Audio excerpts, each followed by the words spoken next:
Released on Easter weekend in 1999, The Matrix draws heavily on Western philosophy, while also being full of other religious symbolism. With Matrix 4 being released this week, I want to release a video focusing specifically on the core philosophical ideas in the original Matrix. In this video, I am going to highlight the major Western philosophical ideas in the original Matrix in preparation for the fourth installment being released this week. There's going to be minimal plot lines being discussed in this video, and I'm going to focus specifically on philosophy. However, I still need to give a quick perfunctory spoilers warning since I can't talk about philosophy without talking about the plot of the whole trilogy. You take the red pill, you stay in Wonderland, and I show you how deep the rabbit hole goes. The first major philosophy that The Matrix overtly draws upon is Jean Baudrillard's Simulacra and Simulation. It's actually the book Neo stashed via legal tapes into at the very beginning of the movie, and also one of the required readings for all core actors in the movie. So the book was originally published in 1981, and it argues that late 20th century consumer culture is one where simulations or imitations of reality have become more real than reality itself. And so, for example, Baudrillard is a photographer, and when he takes a photo, what happens is that the photograph object is merely the trace left behind by the disappearance of all the rest. Another example would be walking and running. Don't say it! Don't you say it! Left! Come on! It's not nearly as important as it was back in pre-modern societies, but nowadays, jogging is a recreation, and there's material things that come along with it, such as shoes, clothes, health trackers, and other gear. All of those things have become essential to the practice of running and propels the desire of consumerism. A more current example would be the metaverse, where people are buying cryptocurrency and NFTs as a store of their values. It's the only place that feels like I mean anything. And while images of CryptoPunks on the Ethereum blockchain may seem real to consumers, what is the reality it's reflecting? What's left behind is what Morpheus calls Welcome to the desert of the real. And that phrase is taken from the very first page of Simulacra and Simulation. According to Baudrillard, all of these are just representations of reality. This isn't real. What is real? How do you define real? If you're talking about what you can feel, what you can smell, what you can taste and see, then real is simply electrical signals interpreted by your brain. And this is what he calls the hyperreal. And so Neo's mission in the whole of Matrix is to peel through this illusion to see reality for what it is. However, to be very clear, Baudrillard actually went on record to say that the Wachowskis misinterpreted Simulacra and Simulation. So take the Matrix's interpretation with a grain of salt. Okay, you have some skill. The second Western philosophical tradition that the Matrix borrows from is from Marx and Engels, who are actually great influences of Baudrillard's work. The whole idea behind communism is that the working class is being exploited by the ruling class, but the working class's exploitation is only made possible by their lack of recognition that they are being exploited in the first place. The reason why the working class is complicit to this is because the ruling class gives them distorted messages of reality on how they fit into the world, with things like religion, school, work, and ideologies such as nationalism and patriotism. And as a result, they are complicit to being ruled. There's a quote in the Communist Manifesto: "Masses are daily and hourly enslaved by the machines." And in The Matrix, it's a literal machine, where Neo's company is called the metacortex, which literally means a mind that governs other minds, and the agents reinforce this order. You're going to help us, Mr. Anderson. Whether you want to or not. Meanwhile, the boss may or may not be an AI, but nonetheless, he is a cog in the machine. You have a problem with authority, Mr. Anderson. You believe that you are special, that somehow the rules do not apply to you. Obviously, you are mistaken. This whole system creates what Engels calls a false consciousness. And similar to piercing through the illusion of the hyperreal, Neo's mission is to understand what are the systems and matrices that are governing what's left of humanity. The third philosophical tradition that the Matrix draws upon is from the work of René Descartes. You may have heard of the phrase, "I think, therefore I am." In his 1641 book, Meditations on First Philosophy, he asked the question, how do we know for certainty that what we're experiencing in the world is not an illusion being forced upon us by an evil demon? And given that we believe in our perceptions and feelings while we dream, we cannot trust our senses to tell us that we're not dreaming. In fact, our senses cannot even provide us with the proof that the world even exists. Descartes concludes that he cannot rely on his senses, and for all he knows, the whole world may actually be under the control of an evil demon. You think that's air you're breathing now?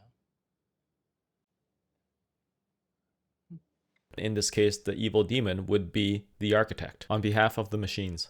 I am the architect. have many questions.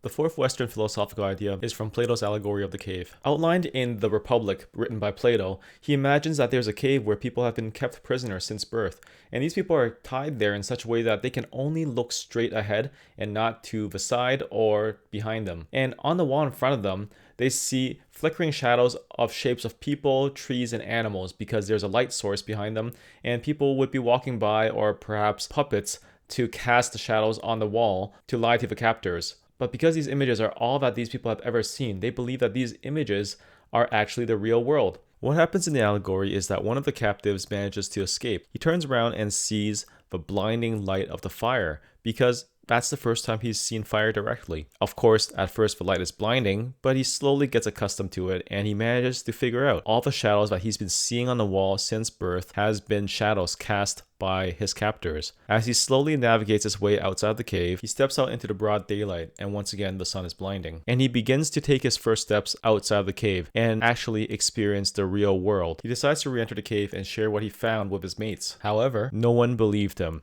And in fact, many of them told him to get back into his place and continue staring at the wall. The experience of this individual is a metaphor for the process by which some people are able to free themselves from the world of appearances, and with the help of philosophy, manage to perceive the world truly for what it is. And this is a clear differentiation between Plato and Aristotle. And if you look at this picture, Plato points his finger upward, emphasizing that the world around us is a shadow of a higher and truer reality that is eternal and unchanging.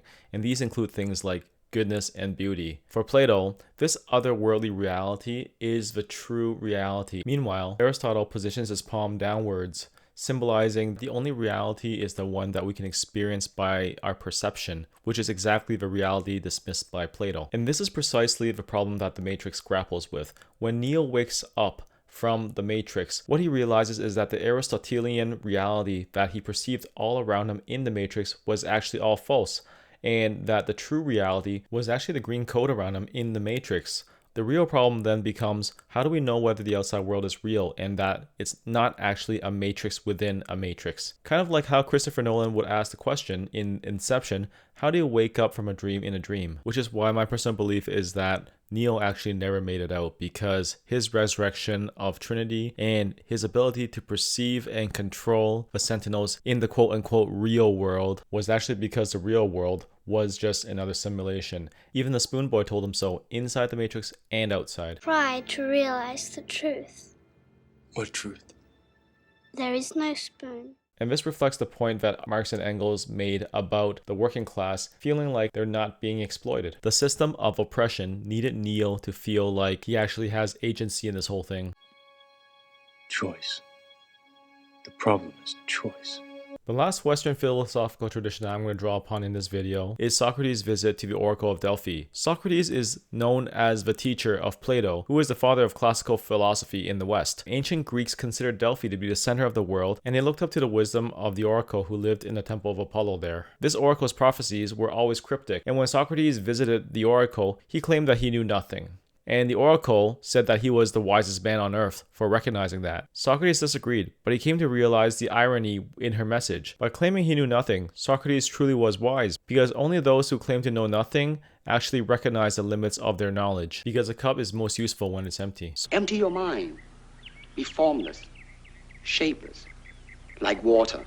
Socrates is known for his Socratic method on continuously asking questions to uncover truth or ignorance. It was precisely this method that drove some really powerful people nuts with his approach, and eventually got himself executed because he offended some really powerful people by exposing their ignorance. This is also why in the first 45 minutes of the movie, Neo's 80 lines of dialogue consisted of 44 questions, highlighting the importance of asking the right questions and to keep digging to see how far the rabbit hole goes to reach the truth. It's the question that drives us, Neo. It's the question that brought you here. You know the question. What is the Matrix? Who's coming for me? What, right now? What the hell do they want from me? Now, I know this. What? Jesus Christ, I think real! What truth? You know this? What does that mean? Am I dead? What are you doing? Why am I, sir? Morpheus, what's happened to me? What is this place? We're inside a computer program? Is this real? I can't go back, can I? I'm super excited to see if Matrix 4 continues in the same direction. Now, this list is by no means exhaustive, so let me know what other Western philosophical traditions you observed in The Matrix. Since the Matrix Trilogy also draws heavily upon Western and Eastern religions, I'm going to be covering that in my upcoming videos, so be sure to subscribe to this channel if that's what interests you. Give this video a like and share it with your friends if you found value in it. Take care, everyone.